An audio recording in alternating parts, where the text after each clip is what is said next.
Okay, Assalamualaikum warahmatullahi wabarakatuh dan selamat sejahtera everyone. Saya harap semua boleh dengar suara saya.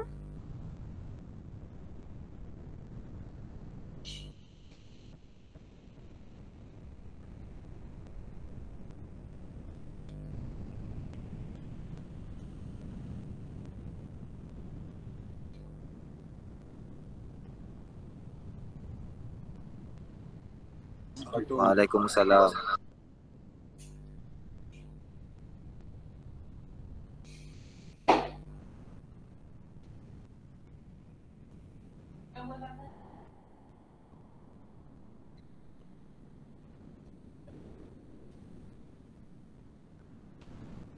Okay, so terima kasih kepada semua yang dapat join pagi ni. Saya dengar ada perjumpaan dengan penyelia asrama tadi. Okay, tak apa. Betul. Kita terus straight to the point je. Sebelum kita mula, saya harap saya nak fahamkan dululah sebenarnya apa tujuan program ni. Okay, dia bukan untuk ajar semula chapter-chapter yang awak join ni. Dia sebenarnya lebih kepada teknik menjawab. Maksudnya kalau kita dapat soalan, macam mana awak nak handle ataupun nak tackle keyword-keyword yang ada dalam soalan, kemudian macam mana kamu nak kenal pasti markah tu sebenarnya untuk jawapan yang mana, macam itulah, ataupun kesalahan-kesalahan yang biasanya pelajar buat, macam tu. Sekadar untuk macam review balik supaya kamu ni lah boleh bersedia untuk peperiksaan kamu. Okay, so hari ni kita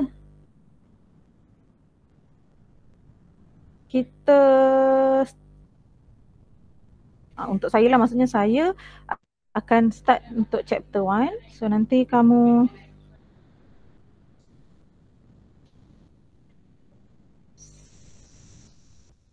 saya harap kamu boleh nampak skrin. Saya tengah pastikan skrin ni nampak dulu.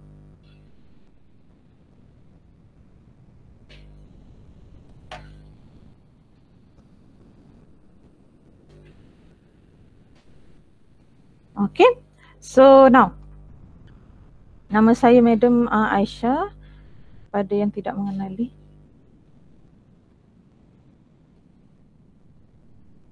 Okay, so kalau kita tengok, boleh pula typo kat situ.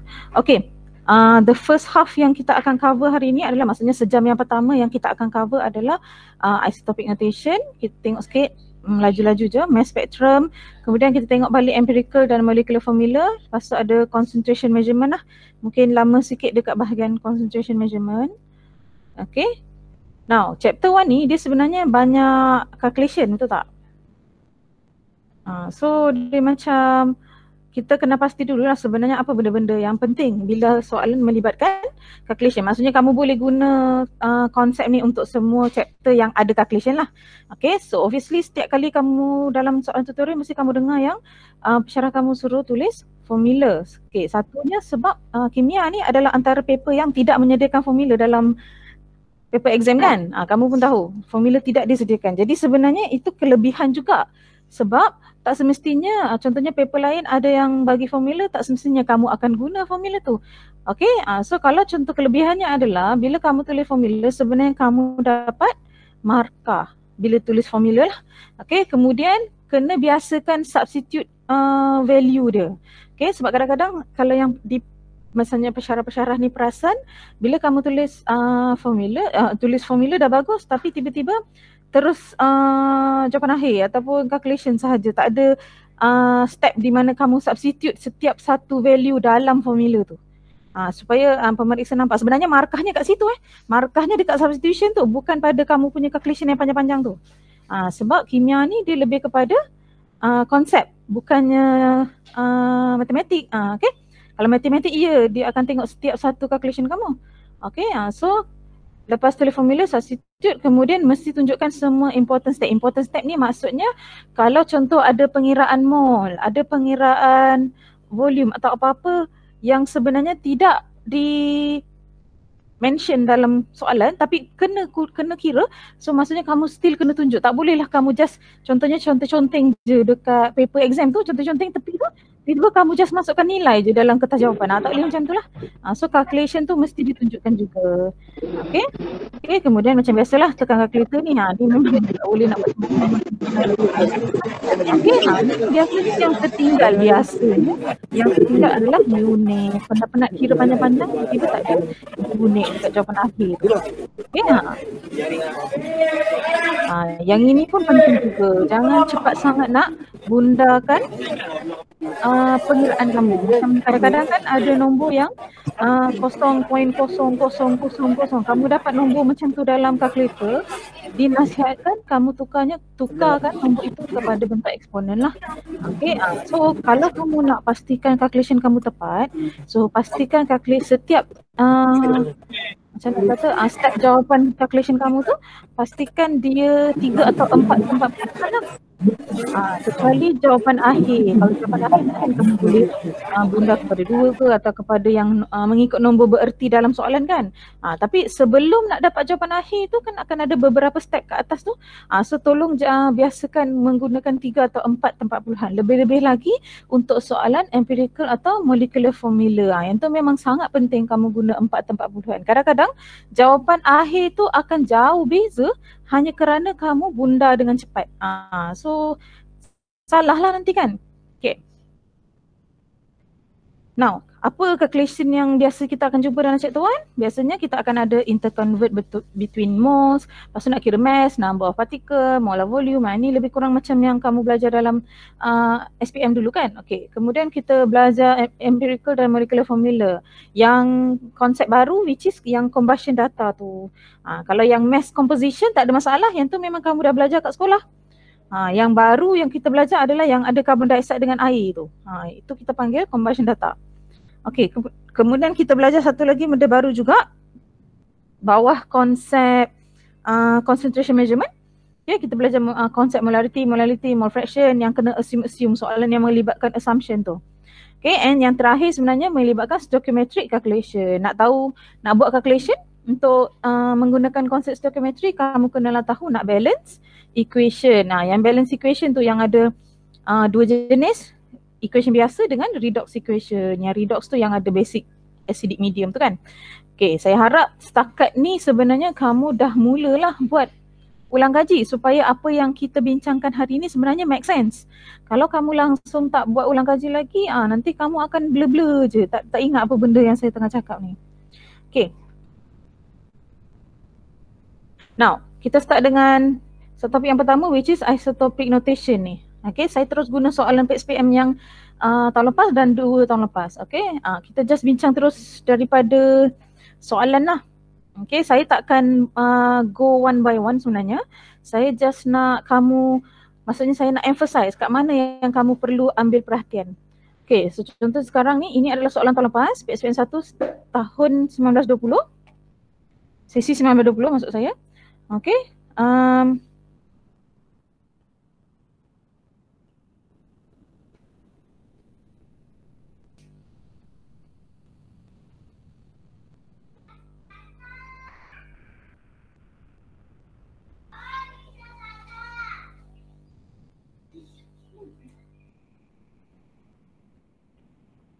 Okay, so kita nampak kat sini dalam soalan ni, first dia dah bagi tahu kamu bromine has 2 stable isotopes.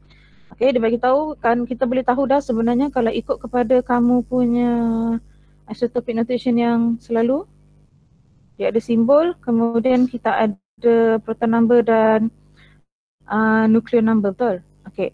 So yang ditunjukkan kepada kamu ke atas ni adalah nuclear number. Soalan dia minta kamu compare number of subatomic particles.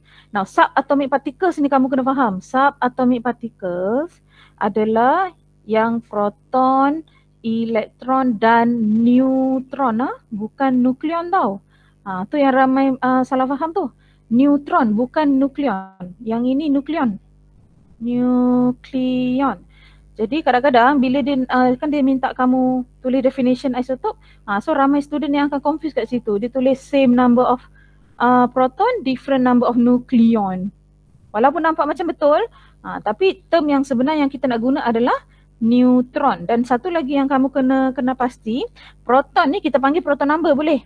Tapi untuk elektron dan neutron kita tak panggil electron number atau neutron number, kita panggil number of electron. Kemudian number of neutron. Jadi waktu kita tulis definition, kalau kamu nampak jawapan dia kat bawah ni, isotop adalah atoms yang same element. Tu penting sebab dia mesti kena same element dulu. Kemudian yang kedua syarat dia mestilah same number of proton, itu kita tahu dah. Yang biasa salah kat mana? Salah yang kat belakang ni. Yang nombor 3 ni. Different number of neutron. Kita tak nak different neutron number. Yang tu salah. Dia kena different number of neutron. Atau kalau elektron pun, kalau tengok kat soalan ni, number of electron. Dia tak tanya electron number. Yang kamu boleh guna number kat belakang ni hanyalah proton number, nucleon number. Itu sahaja yang ada dalam isotop ni. Isotop notation. Yang ni nucleon number, yang ni proton number. Selain daripada tu, kamu tak boleh guna number tu kat belakang maksudnya. Okay. So kalau ikut pada soalan, dia kata by comparing the number of subatomic particles. So jawapan kamu, kalau nampak kat sini 4 markah ni, takkanlah definition 4 markah kan? Kalau tengok soalan B pun, soalan yang nombor 2 ni, dia kata determine the number of electron. Dia suruh determine sahaja. So kamu pun boleh tahu secara logiknya, soalan yang ni markah dia mesti 1 je.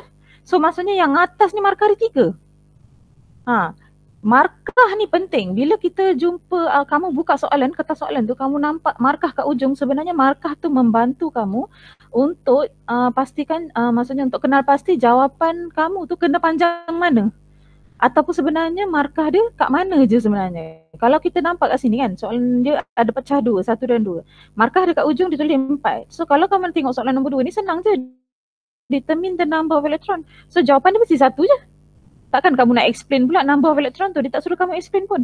Jadi markah dia mesti 1. Jadi yang bakinya kat mana? 3 tu kat mana? 3 tu dekat soalan atas. So macam mana saya nak jawab soalan 1 ni sampai saya dapat 3 markah? First dia dah kata dah explain what is meant by term isotop. Itu kita dah faham, dia nak minta definition. So confirm lah definition tu dah 1 markah. Jadi dia minta kamu compare number of subatomic particle. Kamu tengok pada soalan, dia tak bagi subatomic particle. Dan clue dia hanyalah nuclear number. Subatomic particle adalah yang 3 ni. Proton, elektron dan neutron kan. Elektron biasa kita tak sebut sangatlah dalam isotop kan. Proton dan neutron. Jadi jawapan kat bawah kamu boleh nampak.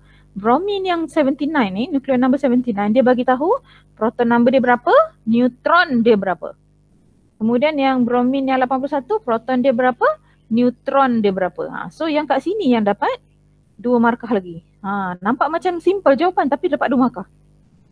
Jadi bila kamu baca soalan, jangan baca laju-laju, tengok betul-betul perkataan mana, apa yang dia nak. Walaupun kat sini dia nampak explain, kamu rasa macam apa, macam karangan ke, tak pun sebenarnya. Okay, dengan cara kita compare 2 elemen ni, bukan 2 elemen, 2 isotop ni, bromine 79 dengan bromine 81, kamu dah boleh kaitkan dengan definition yang dekat atas. Sebab dia kata same proton number, different number of neutron.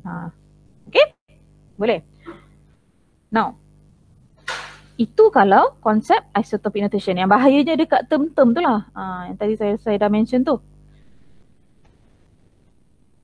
Okay, kita masuk kepada yang the next one, mass spectrum.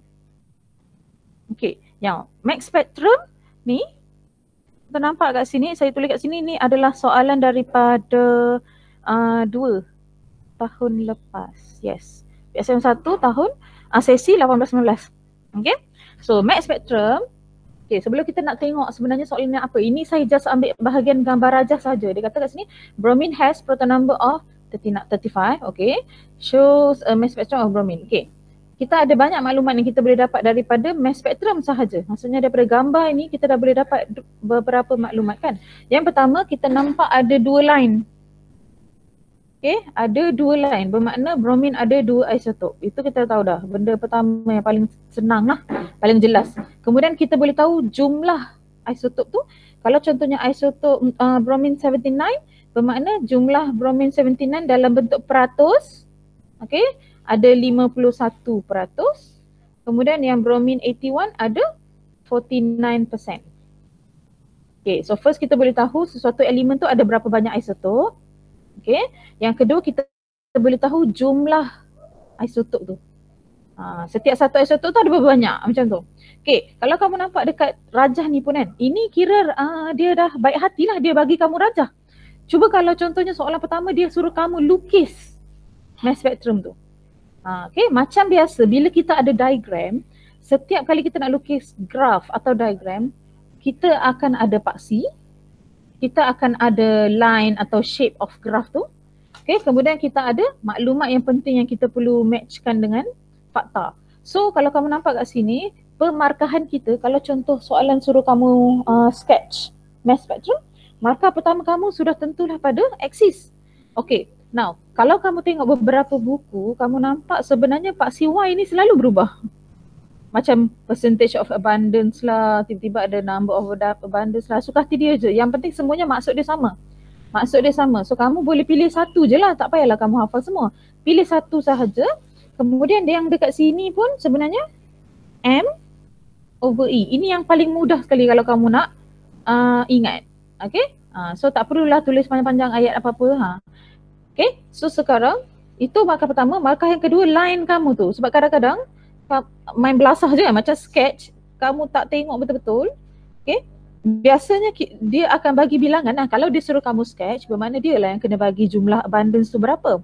Jadi ikut pada line kamu boleh agak sendiri kat mana. Yang mestilah salah satu tu mesti lebih tinggi daripada yang lebih satu lagi kan. Jadi agak-agak. Jangan sampai yang lagi sikit tu lebih tinggi pula daripada yang lebih banyak tu line dia tu kan. Okay, so itu je. Now kita masuk kepada soalan.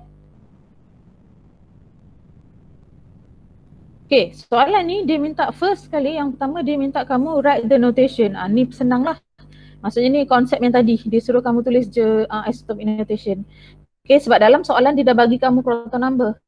Sebab tu rajinkan membaca soalan yang atas tu, yang ayat statement paling pertama biasanya dalam soalan. Biasanya student suka skip.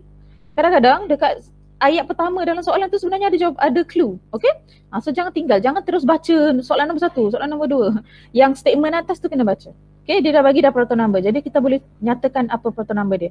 Kemudian dia bagi kamu, kalau dalam mass spectrum kita tadi, okay, kalau dia bagi mass spectrum tadi, dia bagi 79 dengan 81. Dia dah tahu dah. Dia dah bagi tahu kamu dah nuclear number dia berapa. Okay, 79 dengan 81. Jadi kita just masukkan sahaja dalam jawapan kita macam biasalah. Okay, so dapatlah yang tu, agak-agak yang tu berapa markah dia. Kalau setakat write the notation. Tapi masalahnya kita ada 2 isotop kan. Sebab dia minta for all. Jadi secara logiknya ini mesti 1 markah, yang ini juga mesti 1 markah. Kalau total markah kita 4, bermakna lagi 2 markah tu kat sini. Dia suruh kamu calculate. So maksudnya kat sini 2 markah kan. Kalau dia minta kamu calculate relative atomic mass, secara logik pun kamu boleh tahu dah, mestilah bahagian rumus tu adalah markah pertama, jawapan akhir adalah markah yang kedua. Now, tapi dalam skema kamu nampak tak? Dia bukannya kamu just tulis rumus yang general tu. Maksudnya yang kikimiki apa benda tu kan. Tapi dia bagi markah dekat mana? Dia bagi markah dekat substitution. Sebab kalau setakat tulis kimiki tu, itu tak menunjukkan kamu faham lagi atau tak. Okay? So dia bagi markahnya dekat substitution. Baru dia tengok, okay, student ni faham sebenarnya macam mana nak baca mass spectrum. Yang neutron nuclear number 79 tu abundance dia 51. Yang nuclear number 81 tu abundance dia 49. Kemudian bahagi dengan average.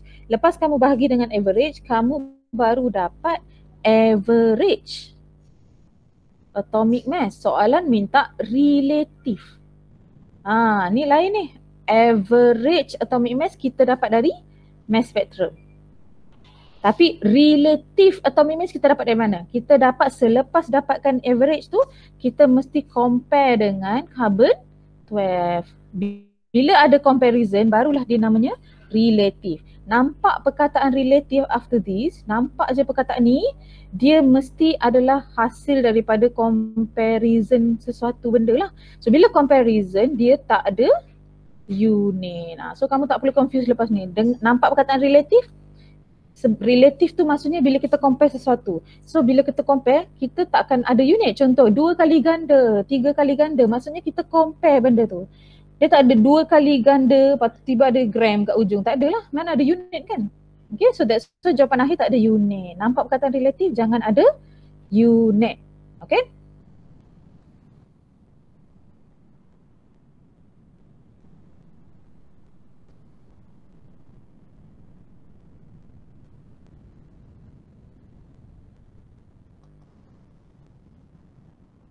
Okay, now kita masuk ke bahagian empirical formula dan molecular formula. Tapi soalan yang kita dapat ni, ini adalah soalan PSPM yang lepas. Okay, ini adalah soalan PSPM yang lepas, sesi lepas. Soalan hanya minta empirical formula je. Dia tak sampai kepada molecular formula. Tapi dia melibatkan, nampak tak ada carbon dioxide dengan H2O ni. So dia confirm lah combustion data. Okay. So combustion data. Kamu boleh nampak markah dia sampai 6 So kita boleh agak, kenapa markah dia sampai 6? Kalau kita buat table pun ada 4 benda je yang kita kira. So agak-agak markah yang lain tu kat mana? So kenalah fikirkan kenapa boleh markah sampai 6. So bila kita tengok kepada dia punya jawapan, okay, kat sini dia dah kata dah yang sampel W ni mass dia adalah 1 gram. Kemudian dia kata terbakar untuk menghasilkan carbon dioxide dan air sebanyak 2.52 gram dan 0.443 gram. Okay, so bila kamu tengok balik untuk calculation combustion data, kita pun tahu starting dia kita memang kena kira siap-siap mass karbon, hidrogen dan oksigen. Kalau kamu nampak dekat sampel W tu dia dah siap bagi tahu. Macam tu kan. Jadi bermakna W ni, compound ni dia ada 3 elemen lah. Ada karbon, hidrogen, oksigen. Jadi kamu kenalah cari mass setiap satu. Kalau sebelum ni kita belajar untuk yang mass composition tu, yang tu soalan biasa dah siap-siap bagi kamu dah nilai mass dia ataupun dia bagi dalam bentuk percentage. Tapi so markah yang untuk soalan mass composition biasanya markah dia sikit je lah sebab tak melibatkan banyak calculation. Okay, so kalau macam ni kita ada contoh macam ni kan. Kita ada yang ini pengiraan mass untuk setiap satu. Okay, lepas tu kita ada pengiraan mol untuk setiap satu. Kita ada pengiraan ratio untuk setiap satu. Kita ada pengiraan simplest ratio untuk setiap satu. Dan ni, ini yang biasa terlupa. Terlupa untuk tulis jawapan akhir. Student biasanya akan tinggal dekat bahagian dah dapat simple ratio dalam table ni, dia terus tinggal. Soalan minta kamu menentukan empirical formula. Kalau kamu setakat sampai simplest ratio, kamu tidak menjawab soalan. Okay, saya bagi tahu sekali satu benda lah. Kalau contoh untuk markah mol ni kan, dia akan pastikan 3 ni betul, baru kamu dapat satu markah. Dia bukannya setiap satu ni satu markah tau. Jadi bila 3 betul, baru satu markah. Ratio pun sama, 3 ni mesti betul, baru kamu dapat satu lagi markah. So markah dia jenis macam tu. Jenis yang mendatang macam tu lah. Okay, so kalau kamu tengok kat sini, kat sini, confirm lah dah satu markah, tinggal lagi 2 markah betul. 2 markah tu dekat bahagian sini, atas ni. Okay, so kat sini pengiraan mass tadi, kemudian pengiraan mass oksigen. Kenapa pengiraan mass oksigen tu kita asingkan? Sebab dalam soalan dia bagi kamu mass sampel. Lepas tu kamu dah kira mass karbon dengan mass hidrogen tadi. So pengetahuan yang kamu kena gunakan kat situ adalah karbon, hidrogen dan oksigen tu duduk pada sampel yang sama. Jadi kalau kamu dah tahu mass karbon dan mass hidrogen, mestilah kita boleh cari mass oksigen. Dan kamu boleh nampak kat sini, jawapan yang digunakan ni nampak tak 4 dan 40-an. Dia tak bunda. Okay, nampak? So dia tak bunda. Bila dia tak bunda, jawapan yang kat sini pun sama. Hasil daripada mol dia tak bundar. Yang dia bundar kat mana? Bundar dekat jawapan akhir je waktu kita nak dapatkan nombor bulat. Sebab bahaya, kalau kamu bundar sikit pun yang atas ni, confirm kamu tak dapat jawapan yang akhir ni. Kamu tak akan dapat 762. Tu masalahnya tu. Tu dia punya complicated untuk empirical formula lah. Sebab kalau sebelum ni soalan tutorial, dia banyak kepada latihan untuk kamu faham konsep. Okay, bila soalan PSPM, dia memang soalan dia sangat macam nak kata dia sangat tepat lah. Maksudnya dia perlukan kepada calculation yang tepat, baru kamu boleh dapat jawapan akhir yang betul. Macam tu. Jadi sebab tu pensyarah selalu ingatkan, kena gunakan 4 tempat perpuluhan sebelum jawapan akhir. Sepanjang step-step calculation gunakan 4 tempat perpuluhan. Itu yang penting tu. Okay?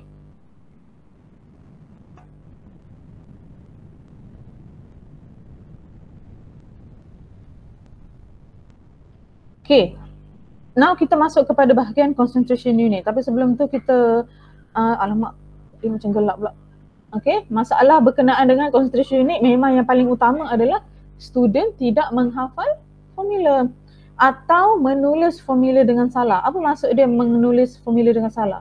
Contoh kalau formula molarity kan. Okay. Ada student yang akan tulis macam ni. Mol per volume. Macam tu je. Yang ni confirm memang takkan dapat markah. Kalau ada yang tulis pun mungkin betul. Molarity bersamaan dengan mol solute per volume solution. Nampak macam betul kan? Tapi sebenarnya kamu dah tahu dah. Molarity dan molality dan molality unit dia beza dia kat mana? Dekat belakang tu je. Yang ini per liter, yang ini per kilogram. Jadi dalam rumus kamu untuk volume solution mesti nyatakan liter. Markah dia kat sini. Kalau kamu setakat tulis mol solute per volume solution, kamu tak nyatakan volume solution tu unit apa, itu salah lah. Sebab volume solution boleh unit lain kan, ml boleh kan. So confused, mana satu ni, liter ke ml? Kalau molality pun sama, mass solvent sepatutnya dalam unit kilogram. Kalau kamu tak tulis unit untuk mass solvent tu dalam formula, boleh jadi formula tu, maksudnya unit tu kita pakai gram ke, kilogram ke, tak tahu. Okay? So, yang tu memang kena ingat. Dua rumus tu je, molality dengan molarity. Pastikan bila kamu tulis rumus, dekat bahagian dia punya bawah tu, denominator panggil. Yang itu mestilah ada unit. Kalau molarity unitnya liter, kalau molality unitnya kilogram. Okay, so saya pandang dulu. Okay. Yang ni pun masalah juga. Selalunya student lebih laju, dia laju terus untuk substitute je. Okay, faham. Kita memang nak cepat. Okay, tapi masalahnya kalau kita cepat tapi tak dapat markah, buat apa kan? Jadi masa kita buat tu memang kena efisien. Bila kamu menjawab soalan, memang kita nak menjawab dengan efisien. Tapi step-step yang ada markah jangan tinggal, sebab kadang-kadang walaupun markah formula tu satu markah, kita tak tahu sepanjang-panjang kamu jawab satu paper PSPM tu berapa banyak markah formula yang kamu hilang. Itu dah berapa dah, total up dah berapa kan? So markah sangat berharga walaupun satu markah. Okay, kemudian student tidak menulis assumption. Yang ini kalau yang soalan melibatkan assumption. Okay, kalau ingat balik dulu masa kamu belajar dalam tutorial, soalan yang melibatkan assumption ni sebenarnya bila soalan tidak memberikan maklumat yang cukup kan untuk meneruskan calculation. Jadi kamu terpaksa buat assumption. Okay, tu tak ada masalah, tapi kamu mesti tulis apa yang kamu assumekan. So mesti ada perkataan, contohnya kamu nyatakan assume. Contoh kamu tulis assume mass solution 1 liter. Kemudian daripada kamu punya assumption ni, mesti kamu akan dapat beberapa maklumat lain, betul tak? Kamu boleh dapat mol solute. So daripada apa yang kita assumekan, akan dapat satu lagi maklumat. Maklumat tu pun kita mesti nyatakan juga. Okay, sebab kadang-kadang soalan contohnya dia bagi molarity 0.3 molar. So kamu tahu kalau kita assume mass solution dia 1 liter, bermakna mol solute saya 0.3 mol lah. Mesti nyatakan lah, sebab dua benda ni, volume solution, mass pula dah, volume solution dengan mol solid ni, dua-dua nombor yang kita assume ni kita akan guna dalam calculation. Jadi kalau kamu tak nyatakan ni, markah hilang satu. Kadang pemeriksa tak dapat cari pun kat mana kamu assume sebenarnya. Tiba-tiba je kamu dah buat calculation. Okay? So pastikan kamu tulis. Okay? Unit, ini pun dia juga. Biasanya kalau yang salah ni, kalau tengok pada contoh kat sini, dia guna untuk unit yang untuk density. Okay? Kamu kena pastikan kamu biasakan tulis ataupun biasakan tengok unit. Okay? Nilai yang soalan bagi, soalan biasanya akan bagi nilai density atau nilai apa-apa kan. Dekat unit tu tolong tengok. Kalau contoh kat sini, volume solution tu, dalam unit density dia guna ml. Tapi dia bagi tahu volume solutionnya liter. So, kalau kamu nak gunakan rumus density untuk mengira mass of solution, liter mesti ditukarkan kepada ml sebab unit density kamu adalah ml. Okay? So itu je. Ni biasa kamu mungkin dah biasa kot sebab kita dah banyak, contohnya macam dalam fizik ke pun kamu banyak gunakan unit kan. Okay. Maksudnya kena ambil perhatian pada unit. Okay, so kalau contoh kita tengok soalan yang pertama ni, concentration measurement ni, ini adalah soalan 2 tahun lepas. Okay, soalan PSPM 1 untuk sesi 18-19. Okay. Okay, dia kata kat sini, a reagent bottle can contain a stock solution. Okay, stock solution ni macam pernah dengar perkataan ni kan, awak jumpa dalam practical test hari tu. Stock solution ni maksudnya apa-apa saja solution yang concentration dia sangat tinggi atau tepu lah. Okay, lepas tu dia bagi percentage by mass dia adalah 0.9 sodium chloride, air garam lah. Okay, kemudian dia bagi juga density. Apa yang dia suruh kamu kira? Mole fraction. Okay, so maksudnya soalan yang pertama dia minta kamu kira mole fraction. Okay, so ni X ni bukan salah, X ni simbol untuk mole fraction. Okay, nak memudahkan penulisan, biasanya kita akan letak simbol, kemudian kita akan letak apa compound yang kita tengah kira kan. Macam ni. Okay, mole fraction of sodium chloride. Macam tu. Okay, biasanya dalam sesuatu solution, concentration measurement memang melibatkan solution. So, solution maksudnya apa? Solute tambah solvent dapat solution. Jadi kalau dia minta mole fraction of sodium chloride, maksudnya sodium chloride ni adalah solute kita lah. So solvent sentiasa apa? Solvent sentiasa air. Walaupun nampak dalam soalan tak sebut pun air, kamu kena tahulah solvent memang sentiasa air. So apa-apa saja compound yang disebut dalam soalan itu adalah kamu punya solute. So kalau nak kira mole fraction, kita tahu mole sodium chloride bahagi dengan mole sodium chloride tambah mole H2O. Okay, so sekarang kamu boleh nampak dalam soalan dia cuma bagi kamu percentage by mass dan density. Sedangkan nak kira mole fraction kena ada mole. So kamu boleh nampak tidak kecukupan maklumat biasa kan. That's why lah soalan ni kita boleh kenal pasti yang soalan ni perlu kepada assumption. Okay. So nampak je tak cukup maklumat, kamu tak boleh meneruskan calculation, so kita akan buat assumption. Okay. So bila macam tu, untuk yang molality pula, okay, molality maksudnya simbol dia apa? Mo M kecil. Kemudian NaCl pun sama, kita perlu kepada mole solute which is mole NaCl bahagi mass solvent, iaitu dalam unit mass solvent kita mass air lah kan dalam unit kilogram. Okay, kalau kamu tulis rumus, ni sebab dari tadi dari awal kita kata bila buat calculation kena tulis rumus, buat calculation kena tulis rumus. Biasakan tulis rumus bukan rumus general tu. Kan dalam lecture note kan dia akan ada rumus general kan, dia kata mole komponen A bahagi mole komponen B plus mole komponen A, macam tu kan. Tapi dalam soalan dia dah bagi kamu dah apa compound yang kita tengah pakai.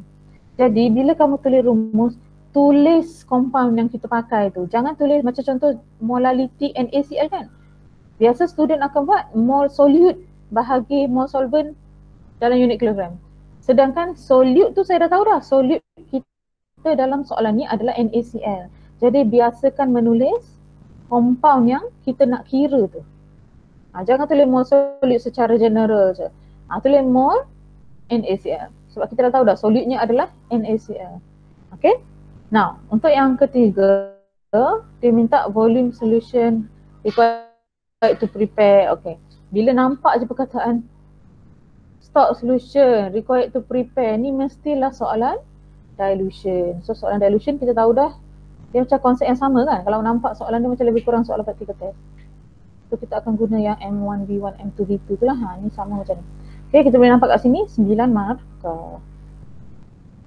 Okay, so macam mana contoh jawapan yang kita boleh. Okay, tadi kita dah kena pasti bahawa soalan soalan tak bagi maklumat yang cukup. Jadi kita tahu kita kena tulis assume. Jadi tadi nampak tak peringatan ataupun common mistake yang student selalu buat, dia tak tulis. So ni mesti ada. Okay, markah dia kadang-kadang kat sini sebenarnya. Macam kita tak perasan sebenarnya kat situ ada markah. Macam tu lah. Okay, so kat sini dah ada markah. Kemudian mol NaCl dan mol H2O. Bila kita dah assume mass solution, okay, sebab soalan bagi kamu molality tadi. Percentage by mass tadi. Percentage by mass tadi. So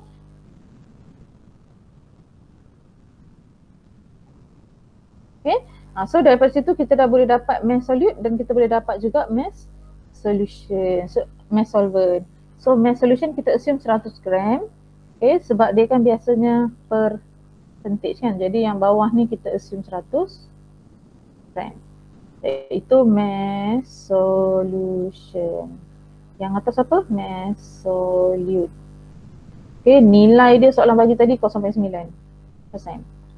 Jadi daripada situ saya dah boleh assume mass solution saya 100. So saya dapatlah saya punya mass solute, which is mass NaCl saya. Okay, so dari situ saya boleh juga dapatkan mass air. Sebab solution maksudnya solute tambah solvent. So saya dah dapat dah beberapa maklumat kat sini. So markah dah ada. Boleh saya kira mol terus. Boleh terus saya masukkan. Nampak tak? Penulisan rumus dia begini. Spesifik. Bukan yang general yang macam selalu kamu jumpa dalam lecture note atau buku rujukan. Okay, kita nak yang spesifik macam ni. Okay, dan obviously lah mole fraction tak ada unit sebab mol atas dengan mol bawah dah potong-potong. Okay, dah tak ada unit lah. Okay, so settle untuk soalan nombor yang pertama. Okay, yang biasanya kita terlupa adalah yang kita assume ni yang atas ni. Benda ni kamu dah tak boleh ubah. Assumption ni kamu mesti pakai untuk soalan yang nombor 2 dan yang nombor 3 nanti. Tak boleh kamu tukar soalan, kamu nak tukar juga assumption. Tak boleh. Assumption ni kamu hanya boleh buat sekali sahaja untuk satu soalan. Okay, untuk satu soalan besar. Okay, biasanya dalam satu soalan tu ada bawah anak-anak kan. Yang satu soalan besar tu kamu boleh assume sekali. So untuk semua soalan anak-anak kecil-kecil kat bawah ABC tu, kamu kena guna assumption yang sama yang kamu letak dekat atas tadi. Okay, so sekarang biasanya kalau dekat ni kan, kalau contohnya kamu tak dapat nak macam susun maklumat, so kamu boleh buat table yang mungkin kamu tahu dah kan, yang ada mass, mol, volume tu untuk solute, solvent dan solution. So bila kita buat assumption, untuk solution saya dah tahu tadi 100 gram. Jadi mass solute saya 0.9, so mass solvent saya 99.1. Kalau saya dapat mol, saya boleh terus letak mol saya kat sini 0.0154. Yang ini 5.5056.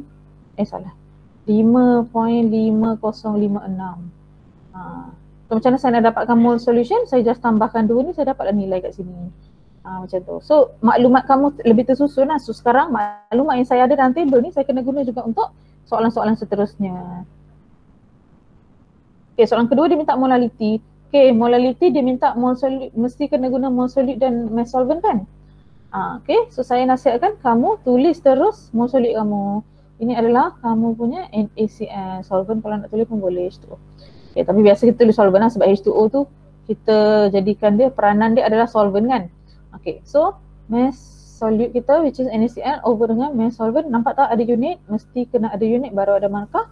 Kemudian kedua-dua nilai ni kita dah ada tadi daripada soalan nombor 1. Yang kamu masukkan dalam table tadi. Masukkan. Teruslah kita dapat jawapan akhir. Now, unit untuk molality boleh macam-macam. M kecil boleh. Mol per kilogram boleh.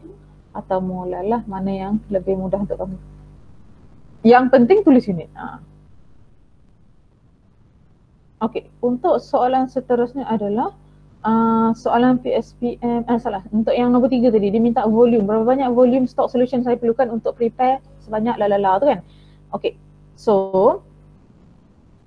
dia tulis kat sini, tadi kan kita dapatkan nilai volume ni daripada nilai density. Soalan bagi kamu density, okay, so kita boleh dapatkan volume.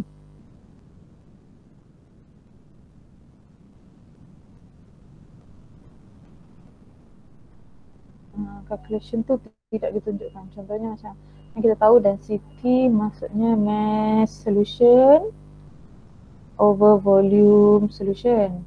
Okay, density tadi soalan bagi. Okay, so sekarang mass solution kita dah assume tadi 100 gram.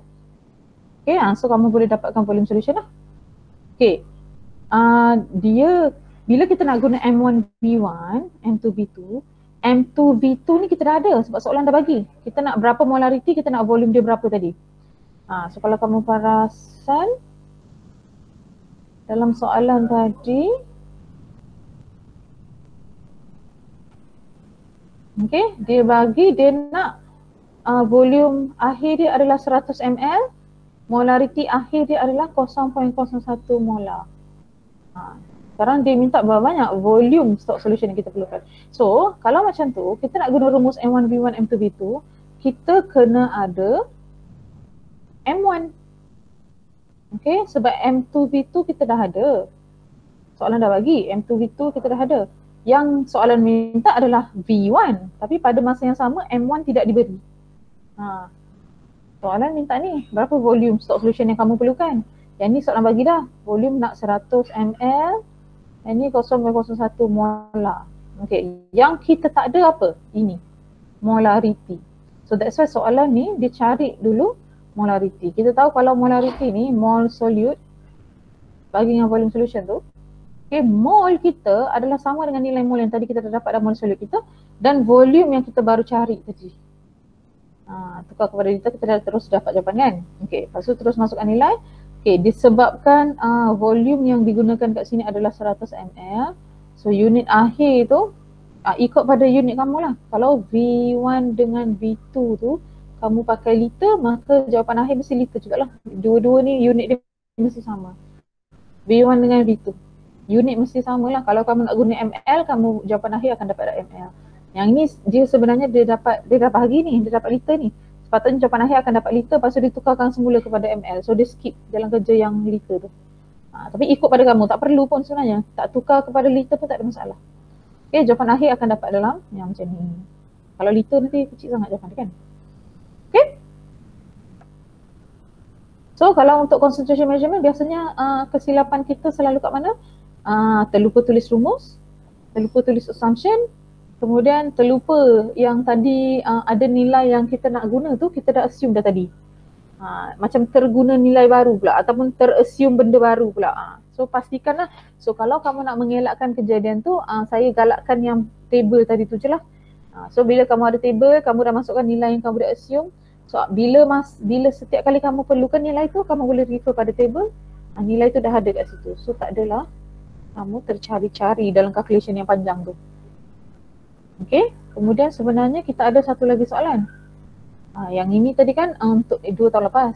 So yang ini adalah untuk tahun lepas.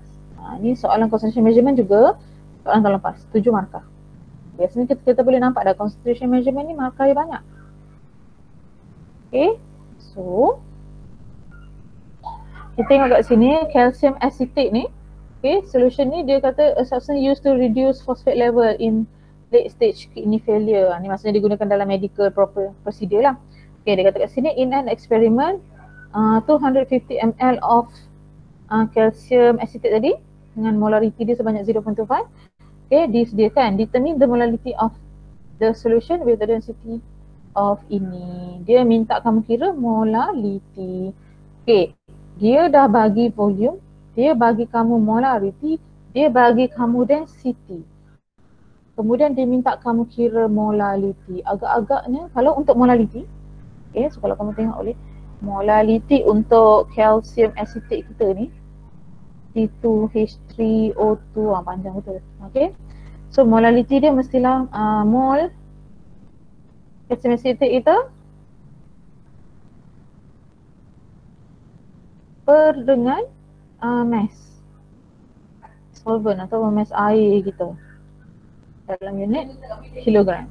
So kalau kita nampak kat sini, boleh tak saya dapatkan mol, boleh tak saya dapatkan mass solvent in order saya nak selesaikan soalan ni, saya nak cari molality. So kalau kamu tengok, adakah soalan ini memerlukan kepada assumption atau tidak memerlukan kepada assumption? Okay, kita tahu kat sini soalan sebenarnya dia bagi 250 ml kan. Kalau ikutkan sebenarnya kalau kamu tak assume pun, kamu boleh guna 250 ml tu sebagai volume solution, kamu boleh dapatkan mol solute.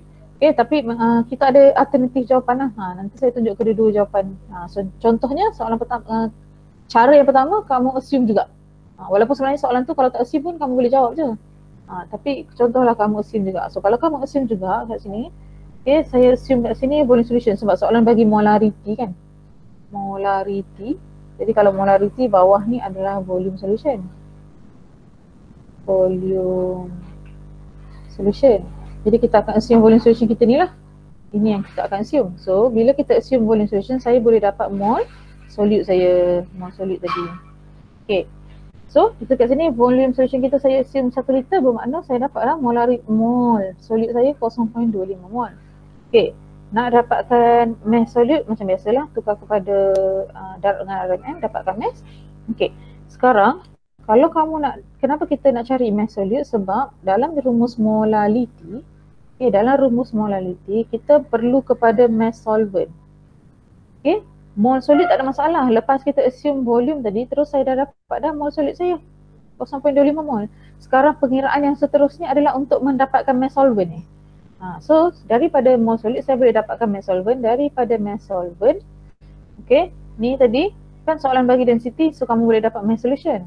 Daripada density kamu dapatkan mass solution, tolak dengan mass solute yang kamu dapat, kamu akan dapat mass solvent. Jadi markahnya kat sini mestilah, sebab ada 7 markah tadi kan.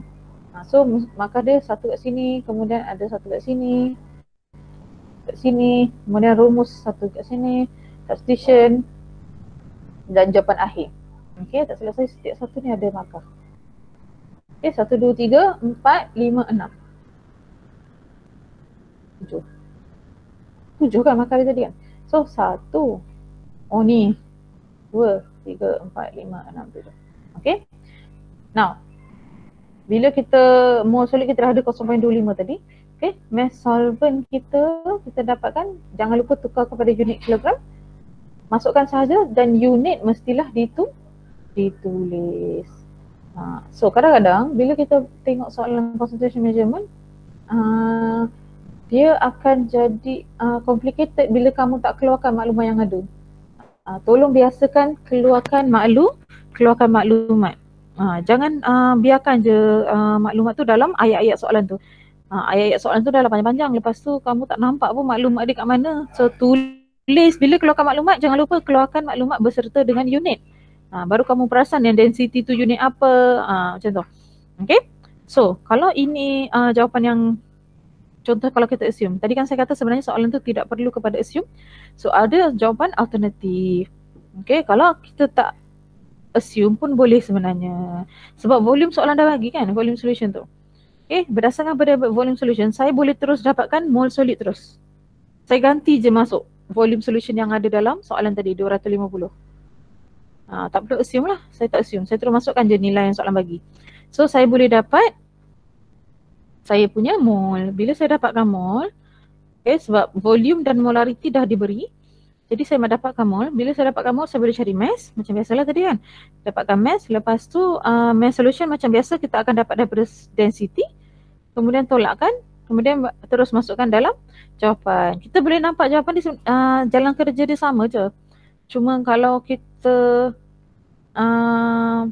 contoh kamu tak dapat idea kan, macam mana kalau tak assume kan, kalau tak assume macam mana. So kamu ni je lah, guna je lah apa yang kamu tahu, which is berdasarkan soalan assumption, kamu assume dulu, lepas tu buat jalan kerja macam biasa. Walaupun sebenarnya soalan tu tidak perlu kepada assumption. Soalan ni macam biasa lah sebenarnya. Okay, So, saya rasa itu je kot. Ada lagi ke after this? Habis dah. Ini untuk separuh masa pertama je. Untuk separuh masa pertama chapter 1. After this sebenarnya kamu akan diceramahkan. Lepas ni kita ada sambungan perbincangan berkenaan dengan stoichiometric pula. Stoichiometric panjang sikit lah sebab dia melibatkan yang balancing tu kan. Lepas tu nak faham limiting reactant dan percentage yield tu.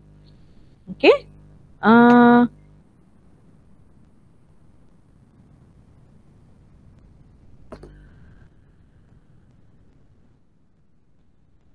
So semua okey ke setakat ni? Okey. Okey. Maaf kalau terlalu laju sebab kita memang mengejar masa. Kalau boleh tak nak mengambil masa kamu dengan banyak. Okay, sebab kamu pun nak buat ulang kaji dan sebagainya. Okay, so kita just laju-laju je. Okay, kalau ada sebarang pertanyaan boleh type dekat bahagian komen .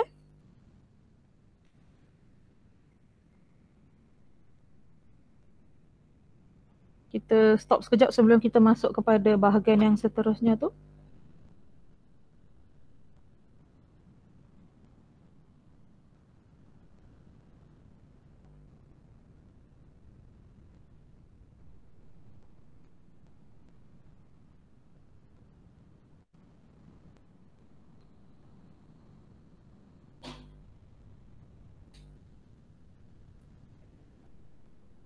Confuse bila nak assume. Okay, macam tadi, okay, saya gunakan soalan tadilah semula untuk sebagai rujukan. Kalau kamu tengok balik soalan tadi kan, kita ada dua jenis soalan. Okay, soalan yang pertama, okay, sekejap Soalan yang pertama, kamu nampak, okay, tadi saya bagi tahu kamu, cara kita nak kenal pasti macam mana nak assume adalah kita tengok pada maklumat. Sebab tu saya kata bila kita baca soalan concentration measurement, banyak sangat kan, ayat banyak dan sebagainya. Tindakan pertama kamu adalah kita keluarkan dulu maklumat. Okey, itu yang pertama. Yang pertama kita keluarkan maklumat yang soalan bagi. Keluarkan maklumat. Okey, yang kedua kita buat apa? Kita tulis rumus untuk apa yang soalan nak. Tulis rumus apa yang soalan minta. Contoh, apa yang soalan minta. Soalan minta. Okey, contoh soalan yang ni kan, ini yang 2 tahun lepas. Okey, kita nampak kat sini kalau untuk yang stock solution, okey, dia cuma bagi kamu 1% by mass dan dia bagi kamu density. Tiba-tiba soalan suruh kira mole fraction. Kamu tulis rumus mole fraction, kamu tengok ada mole sodium chloride lah, mole H2O.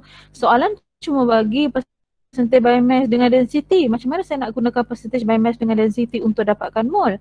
Bila saya tengok tak ada pun jalan kerja yang saya boleh buat untuk dapatkan mole kan. Jadi soalan yang pertama ni kita anggap dia sebagai soalan yang tidak cukup maklumat lah. Kalau dia nak kena cukupkan maklumat, kita kena buat assumption baru saya boleh meneruskan jalan kerja.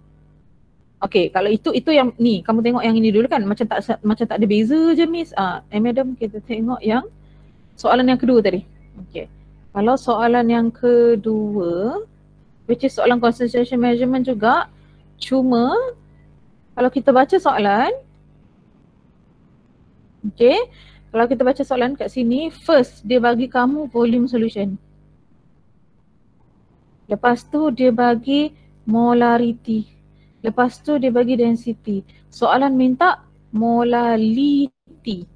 Bila kamu tulis rumus molality tu, yang soalan minta tu, kamu kena ada mole dan kena ada mass solvent. Kamu tengok dekat sini, molarity, bila kamu tulis dia punya rumus, mole solute over volume solution dalam unit liter. Nampak tak yang sebenarnya soalan dah bagi volume solution? So daripada sini sebenarnya kamu boleh je terus ambil volume solution yang soalan bagi, terus je kamu substitute, kamu terus boleh dapat mole solute. Nampak tak? So kamu tak perlu kepada okay volume solution ni kamu nak kena teka pula. Tak perlu sebab soalan dah bagi. Itu bentuk soalan yang tak perlu kepada assumption sebab maklumat dia cukup untuk kamu meneruskan calculation. Okay, sebab lepas kamu dah dapat mole solute, barulah kamu boleh proceed untuk cari mass solvent pula menggunakan density tadi. Macam tu. Boleh ke?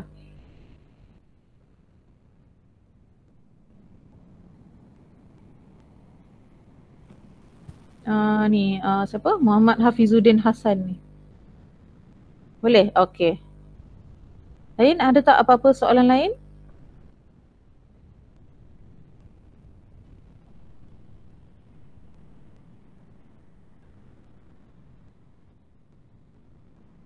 Kalau nak ikutkan sebenarnya concentration measurement ni kekuatan kamu akan bertambah bila kamu banyak buat soalan dan kamu hafal rumus. Sebenarnya dua benda tu je yang penting.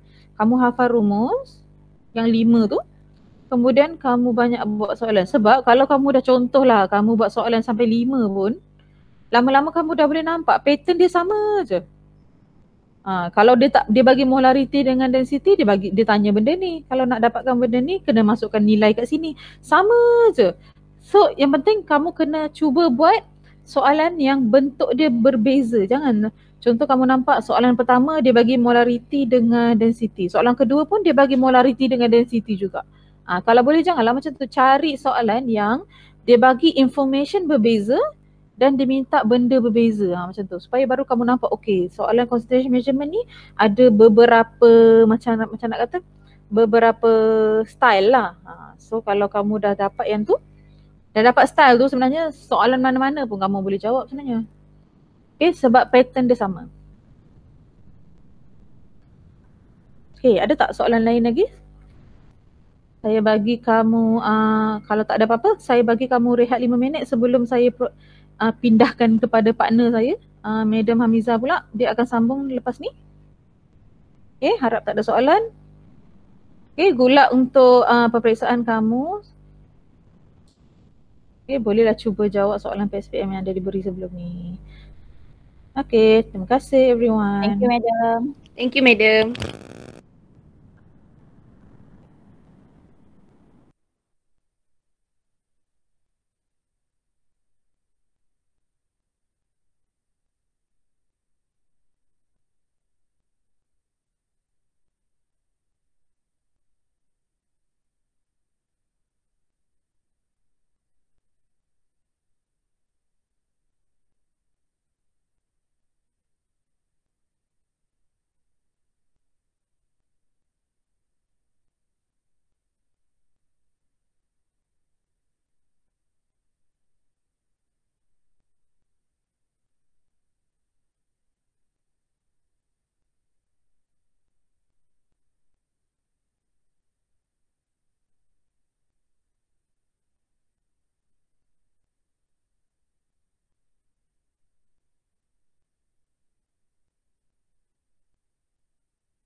Okay, Assalamualaikum dan selamat pagi.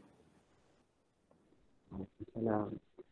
Okay, boleh ke saya start ke? Ke ada nak minum air dulu ke toilet dulu ke apa ke? Ke apa ke?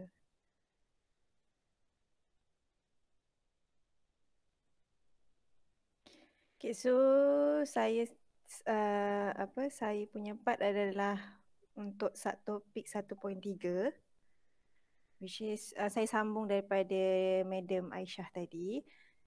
So semua dah ready ke? Boleh saya start ke? Dah ready.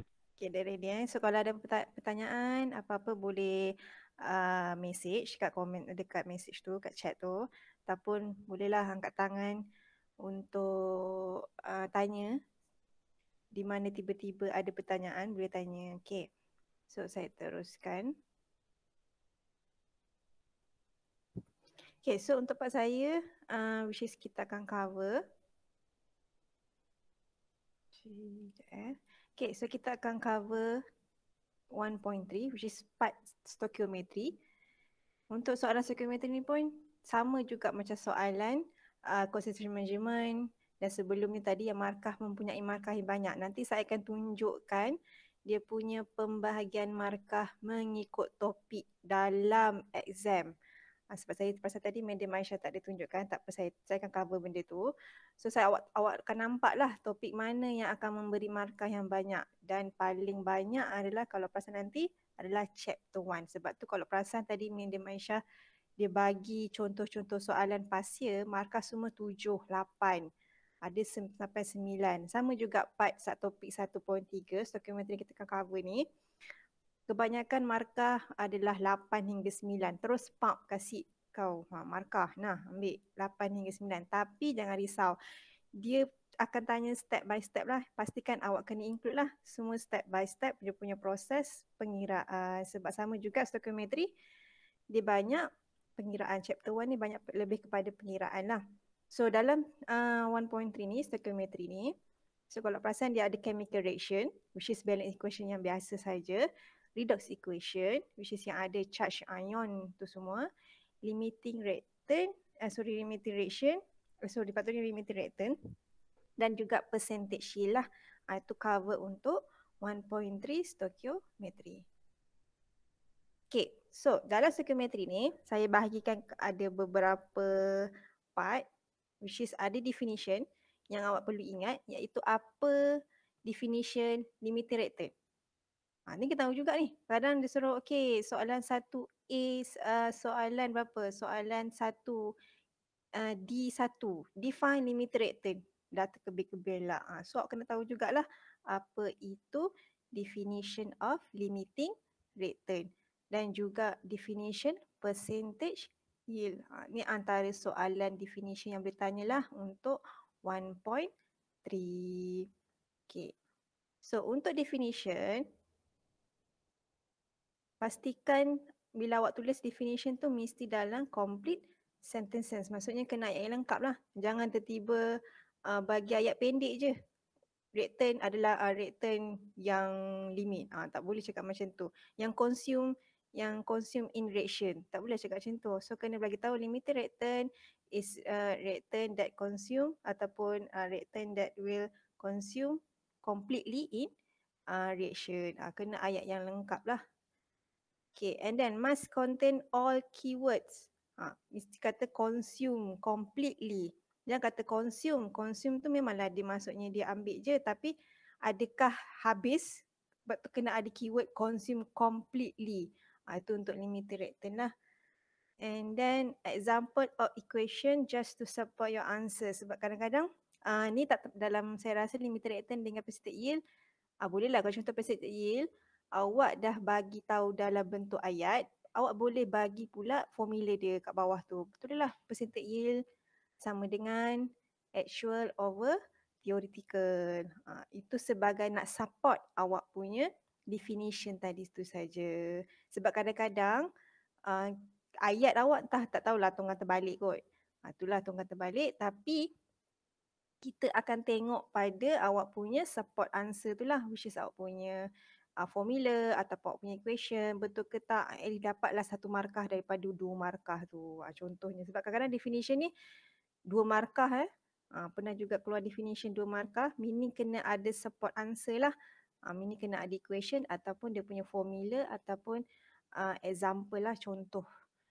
Okay, so seterusnya adalah pasal balance, which is ada balance chemical equation dan juga redox equation. So untuk balance chapter 1 ni semua kena guna single arrow tak ada reversible arrow.